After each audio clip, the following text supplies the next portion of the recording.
Hello and a warm welcome to Federal's special program, Capital Beat. The wrestlers, the women wrestlers, yesterday met Sports Minister Anurag Thakur.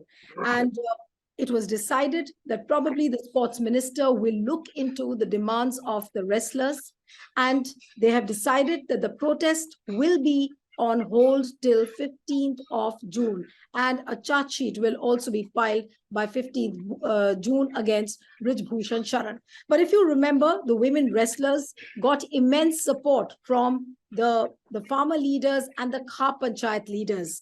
How are they feeling now? Because there were reports that the Khap Panchayat leaders were angry when Sakshi Malik, Vinesh Fogart, and Bajrang Punia returned back and resumed their duties. I'm joined by Rakesh Tikait, who is one of the prominent farmer leaders of Bharati Kisan Union. Thank you, Rakesh ji. आप इस समय हमारे साथ federal पर जुड़े। नमस्कार। और जो मेरा पहला सवाल है सर, वो आपसे यही है कि आज जब साक्षी मलिक, बजरंग पुनिया और विनेश फोगाट सब अपने काम पर लौट गए हैं, कल इनकी मीटिंग भी हुई है स्पोर्ट्स मिनिस्टर से, उस मीटिंग में आप भी मौजूद थे। क्या आपको वाकई में एक प्रॉपर आश्वासन दिया है? Have you got a proper assurance from the sports minister that the demands of the women wrestlers will be looked into? देखो, मैं सबसे पहले तो हम ये बता दें कि हम उस मीटिंग में नहीं थे कल। वो एक गलतफहमी में वो पूरी चीजें चैनल पर चली है, लेकिन हम नहीं थे। हम उस टाइम पे कुरुक्षेत्र में थे। लेकिन अच्छा, उस चैनल पे जरूर वो खबरें चली है। नहीं, और लेकिन हमने मैंने कई वेबसाइट्स पे देखा कि आपका नाम उसमें था, कि आप सारे नहीं नहीं महिला पहलवानों के साथ आप मौजूद थे। नहीं नहीं नहीं वो, क्योंकि वो खबरें चली चैनल पे, तो सबने वहां से वो उठा ली चीजें। लेकिन ओके, हम नहीं थे वहां पे। हम उस टाइम पे कुरुक्षेत्र में थे जब यहाँ पे मीटिंग चली हुई थी। तो कुरुक्षेत्र में हम रहे और हम शाम तक वहीं रहे, हरियाणा में। रात को फिर हम दिल्ली आए हैं करीब 11-12 बजे के आसपास। लेकिन वे पहलवान गए थे, जो खेल कमेटी थी वो वहां पे गई थी। और क्योंकि हमने बार बार कहा कि सरकार बातचीत करे, और सरकार ने और जो खेल कमेटी है उनकी बातचीत शुरू हुई है। पहले अमित जी से बातचीत उनकी हुई, अमित शाह जी से, और उसके बाद में खेल मिनिस्टर से उनकी कल बातचीत हुई है। तो ये है कि वे संतुष्ट होंगे या नहीं है, तो वे बताएंगे। 15 तारीख तक का टाइम उन्होंने दिया है कि 15 तारीख तक अभी कोई मूवमेंट हमको नहीं करना है। तो कुछ आश्वासन मिला होगा उन्हें और उस बात से संतुष्ट हुए होंगे। लेकिन ये कहना कि मूवमेंट से वापसी हो गए, मूवमेंट से वापसी कोई नहीं हुआ। ड्यूटी पे ज्वाइनिंग करना वो मूवमेंट से वापसी नहीं है। वो एक छुट्टी लेकर आए थे, सबके अपना रेलवे में नौकरी है, और उन्होंने 2 महीने अपना आंदोलन, प्रोटेस्ट जॉब में रहते हुए किया है। देश को दिखाया है कि जॉब में रह के भी हम आंदोलन कर सकते हैं। लेकिन अब सरकार साहब, मुझे जी ये बताइए कि क्या ये खबरें सही हैं कि जिस समय साक्षी मलिक और विनेश फोगाट ये लोग जब ड्यूटी पर ज्वाइन कर रहे थे, तो खाप लीडर्स बहुत ज्यादा गुस्से में थे कि क्यों ये लोग वापस ज्वाइन कर रहे हैं? ऐसी खबरें आई थी। ऐसा ना, इस तरह की किसी की कोई खबरें नहीं है, और ना किसी को ये पता कि ये नौकरी पे भी थे पहले। भाई, नौकरी पे जाना और आवाज उठाना कोई नहीं है कि नौकरी पर जाकर हम आवाज नहीं उठा सकते। इन्होंने आवाज उठाई तो नौकरी पर चले गए। ये तो उन्होंने कभी नहीं कहा कि हम नौकरी छोड़ रहे हैं। उन्होंने किसी के लिए आंदोलन किया, इनके साथ में तो कोई हरकत हुई नहीं। लेकिन वे बच्चियां अलग हैं, वो अभी उसके सामने भी नहीं उनको आना चाहिए। उनकी आवाज इन्होंने उठाई और उस आवाज को बहुत मजबूती से देश के सामने रखा। पूरी प्रेस मीडिया ने इनका साथ दिया। नौकरी ज्वाइनिंग कर ली तो उसमें कोई दिक्कत नहीं होनी चाहिए ना किसी को भी। आज और जो जितने भी खाप लीडर्स हैं या आप जैसे जो नेता हैं, उनको नहीं लग रहा है कि जो प्रोटेस्ट जिसके लिए आप इतने दिनों तक खड़े थे उनके साथ, आज अगर ये बातचीत का सिलसिला शुरू हुआ है तो फिर एक तरीके से प्रोटेस्ट तो फिजल आउट कर गया, प्रोटेस्ट एक नहीं तरीके से। नहीं, एक बात नहीं समझता कोई भी। भाई, कोई भी चीज होगी तो टेबल पर से तो बात होगी ना। भाई, मूवमेंट करते रहे, बातचीत करें ना, उसका समाधान कैसे होगा? भाई, कभी तो टेबल पे आना पड़ेगा।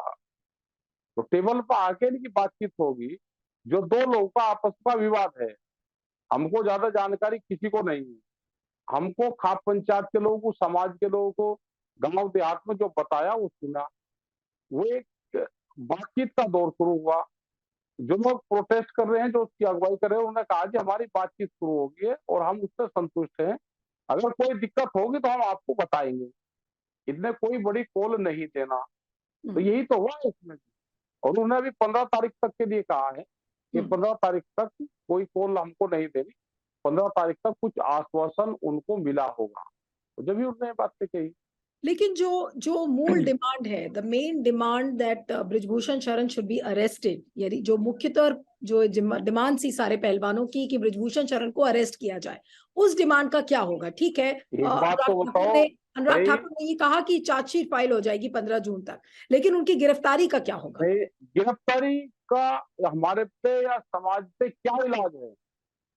भाई बार बार 2 महीने 60 दिन सबने ये कहा कि इससे पहले भी अगर 500 धाराएं किसी पर लगी है तो उसकी गिरफ्तारी पहले हुई। और अगर सरकार नहीं कर रही तो बताओ क्या इलाज है उसका? कहने में कोई कभी नहीं छोटी देश ने कहा, सबके सामने कहा, पूरे देश को पता है। और अगर सरकार नहीं कर रही, को न्याय देना है, अगर वो न्याय पक्षपात रूप से दे रहा है, अपने लोगों का पक्ष कर रहा है, तो उसमें क्या कर सकता है कोई आदमी? लेकिन भाई आंदोलन। जी। राकेश जी, मुझे ये बताइए कि जिस तरीके से घटनाक्रम हुआ है, स्पेशली जब अमित शाह की मीटिंग के बाद, तो आप देखिए कि साक्षी मलिक और जो पहलवान थे वो अपने काम पर वापस लौट गए। उधर जो माइनर पहलवान है, जो नाबालिग पहलवान है, उसका बयान आ रहा है कि उसने उस बयान को बदल दिया है। कल उसके पिताजी का बयान। एक स्टेटमेंट सामने आया है कि उन्होंने कहा है कि नहीं, ये सेक्सुअल हैरेसमेंट नहीं है। क्या ये एक दबाव बना रही है सरकार पहलवानों अच्छा, के ऊपर? और सरकार क्या बनाएगी? भैया दबाव ही तो है। आदमी कितने दिन तक अकेला आदमी सरकारों से संघर्ष कर सकता है? उन पे प्रेशर होगा, परिवारों पे भी। 2 महीने तक सबने झेल लिया। हो सकता है कि प्रेशर हो, लेकिन जो 500 धारा है जो लगी हुई है, उसमें अगर वो बच्ची वापसी भी लेना चाह तो केस को वापसी विड्रॉ नहीं कर सकती। उसके बयान जरूर होंगे। वो बयान में कुछ हो सकता है तो हो जाएगा। केस को अपना विड्रॉ नहीं कर सकती, ये भी उसमें कानून में है। लेकिन फिर ब्रिजभूषण शरण का क्या होगा? अब ब्रिजभूषण शरण तो 5 तारीख को एक रैली करने वाले थे साधु समाज के साथ की, और साधु समाज ये कह रहा था कि पॉक्सो की जो पूरी कानून है उसमें बदलाव होना चाहिए, अमेंडमेंट की बात कर रहे थे। उसके बाद अब अच्छा। ये सुनाई पड़ रहा है कि 11 तारीख को फिर वो एक रैली कर रहे हैं। क्या कहेंगे इस रवैये को नहीं नहीं ब्रिजभूषण शरण के? भाई, जब सरकार इस तरह का काम कर रही है तो क्या कर जाए? रैली तो हर आदमी का अधिकार है रैली करने का। लेकिन रैली किस उद्देश्य से कर रहे हैं? क्या ये समाज नहीं देख रहा? क्या ये देश ने नहीं देखी घटनाएं? और क्या उनकी सरकारों ने सपोर्ट नहीं करी, वो नहीं देखा? क्या साधु समाज को गुमराह करके अपने पक्ष में करना ये गलत चीज नहीं है? भाई साधु समाज ने एक पक्ष सुना है। साधु समाज सबके मान्य है होते हैं और वे पूजनीय होते हैं। दूसरा पक्ष उन्होंने नहीं सुना। क्या दूसरा पक्ष भी अपनी बात वहां पे जाके कह सकता है? तो साधु समाज तो सबके पूजनीय है। अपनी बात साधु समाज के सामने ये लोग भी कह सकते हैं। बीजेपी के जो जितने भी प्रवक्ता हैं, मैं और कई प्लेटफॉर्म्स पर मैंने पैनल डिस्कशंस भी किए हैं, इस प्लेटफॉर्म पर भी किया है। बीजेपी के प्रवक्ता हमेशा आप लोगों को एक एंटी सोशल एलिमेंट की तरह मानते हैं। वो ये कहते हैं कि अरे ये तो समाज में बिखराव कर रहे हैं और अराजकता फैला रहे हैं, इस तरीके की वो बातें करते हैं। दे से दैट यू भाई आर एंटी सोशल एलिमेंट्स। गलत चीज का हम उनका सपोर्ट नहीं करते। भाई वे तो आवाज उठाते भी। हम अगर आवाज उठाए तो हम एंटी सामाजिक हो गए, हम अराजकता फैला रहे। कोई घटना घटी है तो उसका सरकार लग गई, इनके पूरे प्रवक्ता लग गए, पूरे चैनल मीडिया सब उन्हीं के वो दिखा रहे, पूरी स्टोरी दिखा रहे उनकी। तो क्या कर सकता है कोई? ये बच्चे क्या कर सकते हैं? समाज तो अपनी बात उठा सकता है ना। भाई कानून जिसके हाथ में है वो पक्षपात काम कर रहा है, तो समाज को नहीं पता क्या हो रहा है? क्या लेकिन ये आप घटना किसी किसी और के साथ हुई होती? अगर ये बीजेपी के लोग ना होते, कोई और हुआ होता, तो क्या इसी तरह का रवैया होता? हमने ये कहा कि इससे पहले भी जिस पे धाराएं लगी है, क्या उसको पहले अरेस्टिंग नहीं हुई क्या, या उसकी पहले जांच हुई, या इसमें कानून में भाई आप बदलाव कर दो कि आगे इस तरह का नहीं होगा, कोई भी धाराएं लगेगी उसकी जांच पहले होगी। ये हमने भी कहा है, आप करो इसमें बदलाव, क्योंकि बहुत लोगों पे गलत भी लग सकती है, सही लगती है, वो तो जांच के बाद पता चलता है। लेकिन उसकी भी गिरफ्तारी पहले क्यों? अगर कोई और आदमी होता तो क्या उसका मकान नहीं तोड़ते? क्या उसकी उसी दिन अरेस्टिंग नहीं होती? लेकिन यहाँ पे इतनी रिलीफ दी गई और पूरी सरकार उसके बचाव में लगी है, तो ये सब लोगों ने देखा है ये घटनाएं। और 2 आपको लगता महीने है इन्होंने आप बहुत बहुत संघर्ष किया। 2 महीने हम तो इनका धन्यवाद देना चाहते हैं सभी का, कि 2 महीने तक सब लोगों ने बहुत साथ इस आंदोलन का दिया। लेकिन आपको लगता है कि सरकार कहीं ना कहीं इस आंदोलन से डर गई, जैसे कि किसान आंदोलन से डरी और मोदी जी को अंत में वो किसान कानून वापस लेने पड़े? आपको लग रहा है कि दो तीन चीजें हैं, क्योंकि मोदी जी अब जा रहे हैं, अमेरिका जाने वाले हैं।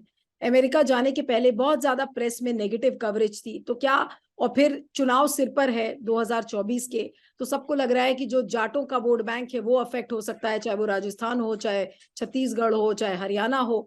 क्या सरकार इस समय डरी हुई है वाकई में महिला पहलवानों के इस एक तो प्रोटेस्ट? ये बता देते हैं कि ये आंदोलन किसी जातिगत उसका आंदोलन ये नहीं था, किसी जाति का आंदोलन ये नहीं था।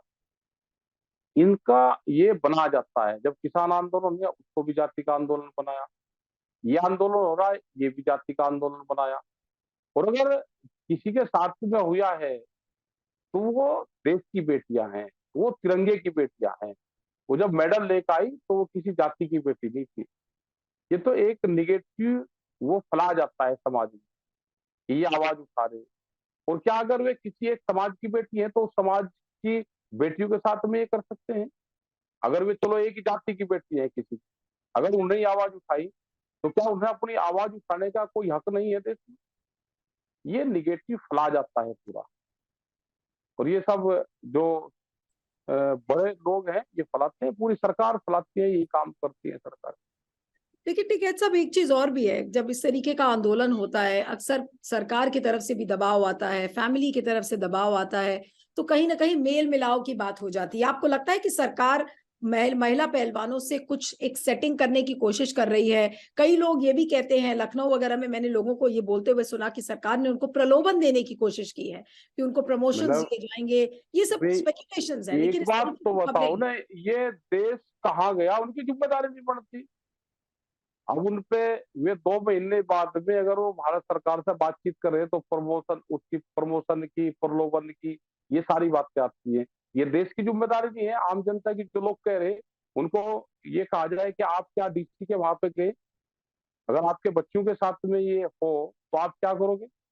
उन्हें 2 महीने पूरा सड़क पर एक आंदोलन लड़ा। आज उनकी बातचीत हुई है तो बहुत से प्रेशर आते हैं, उनके कोच भी उनके होंगे, उनके अधिकारी भी उनके होंगे जिसके अंडर में वे काम करते हैं, उनकी फैमिली भी होगी, रिश्तेदार भी होंगे। तो ये सारी चीजें आती हैं 2 महीने में, बहुत प्रेशर और बहुत सरकारों के लोग, सरकार अधिकारी सब बहुत मैनेज कर लेते हैं, बहुत सी चीजों को लेकिन कंट्रोल करने का काम करते हैं।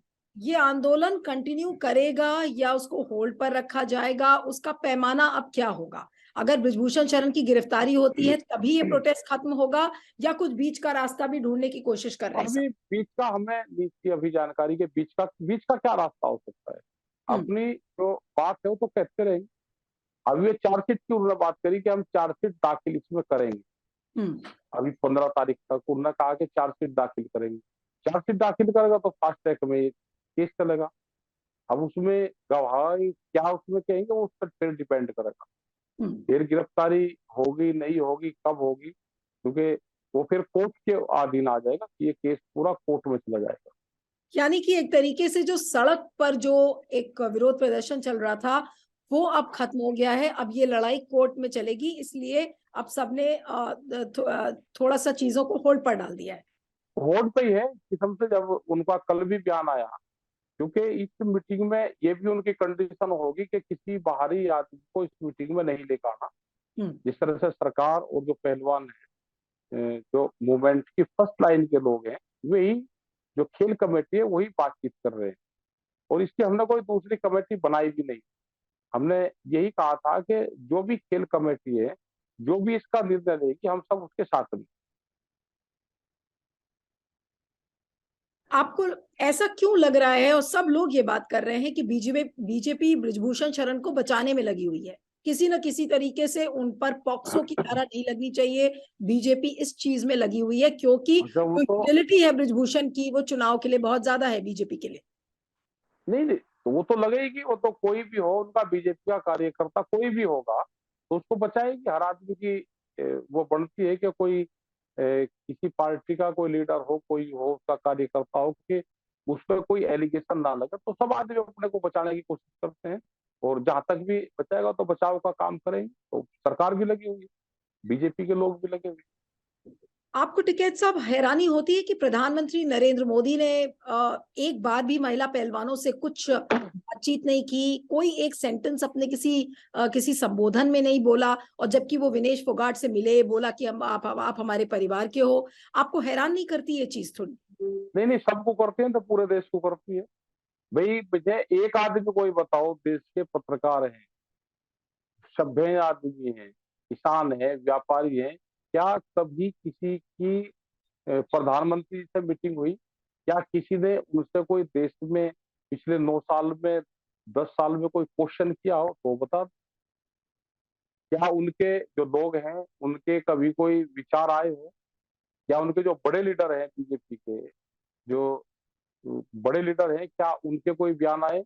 या उस किसी मुद्दे पे कोई उनके बयान आते हो?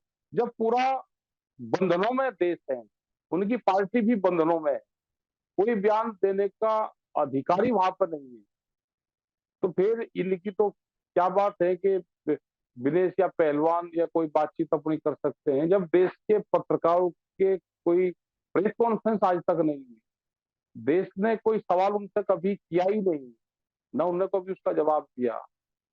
ये तो सब लोग जानते हैं। आपको याद होगा कि प्रधानमंत्री ने 15 अगस्त को ये कहा कि देखिए, महिला सम्मान हमारे लिए बहुत बड़ी चीज है और महिलाओं का सम्मान सबसे सर्वोपरि है हमारे लिए। ये दोगुलापन नहीं लगता जिस तरीके से महिला पहलवानों के साथ बर्ताव हुआ, और एक तरफ प्रधानमंत्री इस तरीके की बातें करते हैं, तो आप इसे क्या कहेंगे? भी वो तो कहने की चीजें तो अलग होती है। प्रधानमंत्री की हैसियत से उन्हें जो कहा, वो कहना चाहिए उनको कि महिलाओं का सम्मान हो, क्योंकि वहां से स्पीच दे रहे हैं तो सबको स्पीच ठीक लगे देश में तो कहते हैं। लेकिन जो घटनाक्रम हो गए उस पर कोई जवाब सरकारों की तरफ से या पार्टी की लाइन की तरफ से उनका कोई जवाब उस पर आएगा ही नहीं। यानी कि ये जो पूरा मामला है पहलवानों का, प्रधानमंत्री इस पर कुछ नहीं बोलेंगे, उन्होंने अमित शाह और अनुराग ठाकुर को सौंप दिया है कि भाई आप इस चीज को रिजॉल्व करो, इस मसले को हाँ, हल करो जल्द से जल्द। नहीं नहीं, वो नहीं बोल देंगे, इसमें सिर्फ यही बोल देंगे, ये भी बयान देंगे जो इनके पक्ष के बयान होंगे वो देंगे। और ये चलो, हमने तो फिर भी ये कहा है कि आप बातचीत आपने शुरू करी है तो इनकी भी बात सुनी जाए। कोई प्रेशर, अंडर प्रेशर में लेके, कोई दबाव लेके इन पे कोई काम ना करवाए, क्योंकि पूरा देश देख रहा है, ये सबके नजरों के सामने। लेकिन जो आज ये बातचीत का सिलसिला शुरू हुआ, उसका क्रेडिट किसको जाता है? क्योंकि आप लोगों ने जिस तरीके से संघर्ष किया, दबाव डाला सरकार पर, और वो दबाव काम कर रहा है, वो दिखता है। और किस तरीके से आप लोगों ने किसान आंदोलन में भी दबाव डाला था, जिसकी वजह से वो किसान कानून वापस लिए गए। तो क्या इस दबाव के चलते आज सरकार मजबूरी वश आज इन पहलवानों से बात कर रही है? नहीं नहीं, चलो आपके हम दबाव की ये वजह नहीं से? कहते कि इसमें किसका दबाव आया और सरकार पीछे हटी या किसान संगठन आगे बढ़े। इसमें ना किसी की हार है ना किसी की जीत है, दो लोगों का विवाद है, उनकी बातचीत शुरू हुई है, वो टेबल पर बैठे हैं, तो इसमें कोई छोटा और कोई बड़ा नहीं है। भाई सरकार टेबल पाई तो एक कदम सरकार आगे बढ़ी, एक कदम ये आगे बढ़े, एक कदम सरकार पीछे हटी, एक कदम ये पीछे हटे, तो दोनों की एक बातचीत शुरू हुई है। इसमें किसी को हारा दिखाना, किसी की जीत दिखाना, तो वो ठीक नहीं है। ये पटल तक जाए और इनको इंसाफ मिले बच्चों को, ये लेकिन हमारा आपको लगता मतलब है कि अगर प्रधानमंत्री नरेंद्र मोदी कुछ एक वाक्य भी इन महिला पहलवानों के लिए बोलते हैं तो थोड़ा सा कुछ डिफरेंस नजर आ सकता है? है। वो नहीं बोलना, जब कोई चीज होगी नहीं, अब कोई कह लगा कि तारे तोड़ कर ले आएंगे जी, अब जब आज तक जीवन में किसी ने तोड़े ही नहीं, तो वो होगा ही नहीं, जो चीज होगी नहीं तो उस पर ना चर्चा करने की जरूरत है ना कुछ। एक चीज और थी जो आप मुझे पूछनी थी कि एमएसपी को लेकर भी आप लोगों ने डिमांड्स शुरू किया है कि जो खासकर जो सनफ्लावर सीड्स हैं, जो सूरजमुखी के जो बीज हैं उसको लेकर एमएसपी को लेकर मांग अब तेज हो रही है। ये अचानक से सनफ्लावर सीड्स को लेकर एमएसपी की मांग क्यों बढ़ने लगी? नहीं नहीं, ऐसा नहीं, ये हर फसलों पे है। और जो फसल करीब 24 फसल अभी हैं देश में जिन पे एमएसपी निर्धारित की गई है। अगर हरियाणा के अंदर सूरजमुखी की खेती होती है और उनकी फसल तैयार होकर मार्केट में आ गई है और आज से 15 साल से वहां पे इसकी खरीद हुई है, इस बार खरीद नहीं हो रही तो डिमांड तो उठेगी। जो चीज 15 साल से बिक रही थी और अब की बार नहीं बिक रही, क्योंकि जो बाहर से पाम ऑयल आ रहा है उस पर ड्यूटी फ्री कर दी, ड्यूटियां कम कर दी उससे। तो बाहर का तेल यहाँ पर देश में बहुत आ रहा है, लेकिन हमारा जो तेल है, तेल का किसान है, वो चाहे सरसों हो, मूंगफली हो, नारियल हो या सूरजमुखी हो या अन्य कोई भी तेल है, उसकी मार्केट डाउन आएगी। मार्केट डाउन आएगी तो किसान की फसलें भी कम रेट पे बिकेगी और व्यापारी जब फसल आती है तो कम रेट में खरीदता है और फिर महंगे रेट पे उसको मार्केट में बेचता है। ये कई चीजें आएगी किसान तो नेता। जो सरकार, जी, जो जी। सरकार कह रही है कि भाई हमने ड्यूटी फ्री कर दी और उसके उससे इसके रेट डाउन आए, लेकिन किसान तो मर गया। ड्यूटी फ्री करी, किसान मर गया, व्यापारी को फायदा हो। कल मैंने खबर पड़ी थी कि कई किसान नेता गिरफ्तार भी हुए हैं इस एमएसपी की मांग को लेकर, और आप लोगों ने कहा कि आप एक बहुत बड़ा आंदोलन देश में शुरू करोगे कि अगर सरकार ने एमएसपी को इम्प्लीमेंट नहीं किया। ये कितना बड़ा आंदोलन होगा? क्या ये आंदोलन पिछले अभी आंदोलन से ज्यादा बड़ा होगा? अभी एमएसपी का बड़ा सवाल है। भारत सरकार कह देती है, कल भी उन्होंने कुछ फसलों पे एमएसपी बढ़ाई, बहुत जोर शोर से उन्होंने अपना प्रचार किया। एमएसपी बढ़ाना एक अलग चीज है और एमएसपी दिलवाना, क्योंकि बढ़ी हुई कीमतें किसान को मिले उसका फायदा तो जब भी होगा जब किसान को 2 रुपया मिलेगी। अब एमएसपी बढ़ा दी और उसकी कीमतें मिली। हमने ये कहा कि एमएसपी गारंटी कानून देश में बने कि सरकार को जितनी भी फसलों की खरीद करनी है वो खरीद कर ले। अगर व्यापारी भी उसकी खरीद करेगा व्यापारिक दृष्टि से तो वो भी उसके कम पे खरीद ना करे, ये एमएसपी गारंटी कानून आए। जब तक ये नहीं बनेगा किसान को लाभ नहीं। स्वामीनाथन कमेटी की रिपोर्ट वो भी पटल पर रखी हुई है, उसको भी आप लागू कर दो। और 2011 में एक कमेटी यहाँ पे बनी थी, मुख्यमंत्री थे उसमें करीब 12 मुख्यमंत्री या 13 मुख्यमंत्री थे और नरेंद्र मोदी जी उस टाइम पे गुजरात के मुख्यमंत्री थे। इनकी ये उस कमेटी के मेंबर अध्यक्ष थे और उन्होंने उस टाइम पे एक रिपोर्ट दी थी उस टाइम के प्रधानमंत्री मनमोहन सिंह जी को कि एमएसपी गारंटी कानून देश में आना चाहिए। जब इन्होंने 11 की रिपोर्ट दे रखी है, आज 2023 है, ये आज उस ओहदे पे हैं जो काम कर सकते हैं, अपनी ही रिपोर्ट को लागू कर दो। या तो उस टाइम की वह कमेटी थी वह झूठी थी या वो रिपोर्ट झूठी थी या आज के लोग ये करना नहीं चाहते। अपनी 11 की रिपोर्ट को लागू कर दो, तो 12 साल पहले रिपोर्ट है। तो जब भी किसान को लाभ मिल सकता है, स्वामीनाथन कमेटी की रिपोर्ट लागू हो और एमएसपी गारंटी कानून देश में लगे। लेकिन एमएसपी गारंटी कानून को लेकर क्या आप किसान, क्योंकि 2024 का चुनाव भी है, तो दबाव सरकार पे क्या बढ़ाएंगे? इस आंदोलन को और ज्यादा तेज करेंगे आने वाले दिनों? देश में एक बड़े आंदोलन की फिर जरूरत है। पूरा देश चाहता है, वो नॉर्थ का किसान भी है वो भी चाहता है, हम आसाम, गुवाहाटी और इन स्टेटों में भी वहाँ के किसान की भी फसलों की खरीद होनी चाहिए। वहाँ का भी धान का किसान है उसकी भी खरीद होनी चाहिए। अगर कश्मीर का सेब का किसान है तो उसकी भी खरीद हो, उसके भी रेट निर्धारित हो। वहाँ का किसान भी बर्बाद है। साउथ का नारियल और ईख का किसान भी बर्बाद है, उसकी भी खरीद होनी चाहिए। वेजिटेबल के भी रेट निर्धारित हो। अभी अमरोहा में हम गए तो 7-10 दिन पहले वहां पे, 7 से 8-10 दिन पहले वहां पे टमाटर का रेट था 1 से 1.5 रुपया पर केजी। जो उनके खेत से ही व्यापारी देकर जा रहा था। और हम दिल्ली में अगर उसकी खरीद करें तो यहाँ पे 30 से और 40 रुपए के बीच में मिलेगा। जो छोटे शहर हैं उसमें वो 20 रुपए से ऊपर मिलेगा, लेकिन किसान को 1 रुपया और 1.5 रुपया मिल रहा है।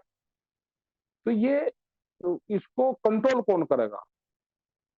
तो ये जिम्मेदारी सरकारों की बनती है कि एक रेट से नीचे कोई किसान से खरीद ना हो। ये सरकारों की जिम्मेदारी है। क्या आम पब्लिक को सस्ता मिल रहा है कोई चीज? कोई चीज सस्ती नहीं मिल रही। आम पब्लिक को तो महंगाई उसी रेट पे है, लेकिन जहां से खरीद होती है वो किसान मार दिया नहीं। तो हम ये चाहते हैं कि गारंटी कानून एक बने और उस पर फिर इम्प्लीमेंट हो, उस पर कंट्रोलिंग बॉडी उसकी बने, उसकी निगरानी बॉडी बने। आज देश में वोट की तो निगरानी बॉडी है कि वोट कहाँ से हमको कैसे मिलेगी।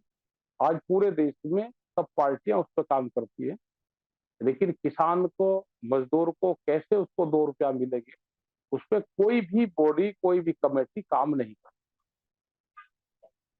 लेकिन टिकैत साहब, मुझे ये बताइए कि अब क्योंकि 2024 का चुनाव पास आ रहा है, तो अब क्या ये आपने कहा कि आप इस आंदोलन को तेज करेंगे, पूरे देश में एक आंदोलन की जरूरत है एमएसपी गारंटी कानून को लेकर। आपको लगता है कि 2024 के पहले सरकार किसानों की बात मान लेगी और एमएसपी गारंटी कानून बना देगी? अभी हमको जानकारी थी, हम चुनाव से दूर रहना चाहते हैं इस मामले में, क्योंकि हर आदमी यही क्वेश्चन करता है कि चुनाव आगे तो आप बात कर रहे हैं, चुनाव आगे तो बात कर रहे हैं। तो ये मामला चुनाव का है ही नहीं। ये मामला तो जो किसान है उसके जीवन मरण का है। चुनाव तो पॉलिटिकल पार्टी लड़ेगी, हम तो कोई चुनाव नहीं लड़ रहे। और पॉलिटिकल पार्टियां भी, जो विपक्ष है वो भी दूर है। भाई चुनाव जिसको लड़ना है वो लड़े चुनाव, हमको तो चुनाव लड़ना है ना, हमको किसी चुनावी भूमिका में रहना। हमको चुनाव के एजेंडे में गलत लगाते हैं। हमारे आंदोलन तो देश में अलग अलग स्टेट में चलते रहते हैं, जो वहां की समस्या होती है तो मूवमेंट चलते हैं। बिहार में मंडी बाजार, जो बाजार समिति है, जो मंडियां हैं, वो वहां पे बंद है पिछले करीब 15-17 साल से। वहां पे कोई भी बाजार समिति काम नहीं करती। हम्म। और वहां पे हमारा आंदोलन है कि ये बाजार समिति, जो मंडी है, ये बहाल होनी चाहिए। क्योंकि बिहार से सब लोग शिफ्ट हो रहे हैं धीरे धीरे। बिहार की नौजवान पीढ़ी या तो लेबर बन गई, वो बाहर बिहार को छोड़ दिया उसने, क्योंकि एग्रीकल्चर खत्म हुई तो बिहार छोड़ दिया उन्होंने, वो लेबर बन गई। कुछ बच्चे पढ़ाई की तरफ निकल रहे तो वो पढ़ाई कर रहे, और बिहार धीरे धीरे वहां से निकल रहा है, अपने आप को हटा रहा है, क्योंकि वहां कोई आमदनी का स्रोत नहीं रहा। लेकिन जो बातें आपने यही टिकैत साहब कही हैं अभी तक, उससे ऐसा लगता है, और दोनों मसलों पे मैं बात कर रही हूँ, चाहे वो किसानों का मुद्दा हो चाहे महिलाओं का मुद्दा हो, जब जी। असली बातें करने की होती हैं, तो आपको लगता है कि जो मोदी सरकार है वो महिला विरोधी भी है और किसान विरोधी भी है? वो तो सारी विरोधी है। भाई अपना लोग कोई काम करेगा तो उसको बचाने का काम करते हैं। राजा का काम है, अगर चंगुल हाथ में लिया है, वो न्याय की छड़ी है, या तो उसको पकड़ो मत। अगर वो पकड़ ली, वो परंपरा की छड़ी है, तो फिर राजा न्याय प्रिय होना चाहिए। अगर राजा की भूमिका में आप हो तो आप न्याय प्रिय हो, आप न्याय करो। न्याय तो जब होगा ना जब संवाद करोगे, आप संवाद करते नहीं। जब संवाद नहीं होगा तो न्याय प्रिय नहीं हो सकता। तो न्याय राजा कैसे को तो मिलेगा किसानों रा, को, रा, महिलाओं को न्याय कैसे मिलेगा मोदी जी के राज में, जब उन्होंने सेंगोल तो पकड़ लिया है, लेकिन सेंगोल को जिस तरह से न्याय, सेंगोल के जरिए न्याय देना चाहिए, वो तो दे नहीं रहे। भाई न्याय तो जब मिलेगा ना जब उनसे वार्ता होगी। आप एक पक्ष की बात सुनोगे तो न्याय नहीं मिलेगा। हम्म। अगर जज की कुर्सी पे बैठ के और वकालत भी जज खुद करेगा केस की, तो सजा तो निश्चित होगी दूसरे पक्ष को। फिर तो मोदी जी भाई का। जी। हाँ हाँ, आप उसकी कहिए। मैं कह रहा कि उसकी कुर्सी पे है, ये न्याय की कुर्सी पे है। तो दोनों पक्षों की बात सुनोगे तो आपको लगेगा कि हाँ, एक पक्ष गलत है या सही है। लेकिन जब बातचीत महिला पहलवानों से शुरू हुई है, तो क्या वो न्याय की एक पहली सीढ़ी मोदी सरकार चढ़ रही है, या अभी काफी नहीं है ये? 2 महीने बाद में बयान कुछ दिया नहीं, और भाई ये 2 महीने बाद में बातचीत शुरू होना, तो ये न्याय की सीढ़ी नहीं है। ये क्या बंधनों की चिट्ठी है, जी। बंधनों की चिट्ठी है, बंधनों। जी। एक आखिरी सवाल करूंगी आपसे टिकैत साहब कि क्या कहेंगे आप मोदी सरकार को, बिकॉज आप महिलाओं के साथ समर्थन में भी खड़े हैं, आप किसानों के समर्थन में खड़े हैं, और ये दो वो ऐसे वोट बैंक्स हैं, चाहे वो कोई भी पार्टी हो, लेकिन यहाँ खासकर मोदी सरकार के लिए आप क्या संदेश देना चाहेंगे दोनों के संदर्भ में? इनको बदनाम करेंगे दोनों को, मीडिया के माध्यम से इनको बदनाम करा जाएगा, इनके खिलाफ प्रचार चलाया जाएगा, बहुत इनका मनोबल पूरा डाउन कर दिया जाएगा और इन्हीं को गलत ठहराया जाएगा, ये होगा। यानी कि आपको न्याय की कोई उम्मीद नहीं है मोदी जी से? यह नहीं होगा, इन्हीं को गलत ठहराया जाएगा, यही गलत थे, इन्होंने उसके खिलाफ गलत एलिगेशन लगाए, ये पूरा प्रचार देश के सामने अब ये करेंगे। बृजभूषण के साथ क्या होना चाहिए आपके हिसाब से सबसे पहले? नहीं, हमारा ये है कि अगर उन्होंने गलत काम किया है तो जो देश में कानून है उसके तहत वो सार्वजनिक होना चाहिए, लेकिन इतने दिन तक कोई पूछताछ नहीं होगी, कोई बयानबाजी नहीं होगी, उनको सबको अंडर प्रेशर लिया जाएगा, तो सब लोग दब जाएंगे, फिर कोई आवाज उठाएगा ही। राइट, बिल्कुल बिल्कुल। समय खत्म हो रहा है, आपका बहुत बहुत शुक्रिया राकेश टिकैत साहब, and one appeal to the viewers who are watching this interview, subscribe to our channel, send us your feedback, but all in all what Rakesh Tikait has said, that he has no hope for justice because Prime Minister doesn't believe in talking. Right now the things are at the talking table, the protest is on hold till 15th June, but as Rakesh Tikait said, that since Modi doesn't believe in any kind of dialogue, we do not hope justice from this particular government. Thank you so much, Rakesh Tikait ji. आप इस समय हमारे साथ, thank you very much.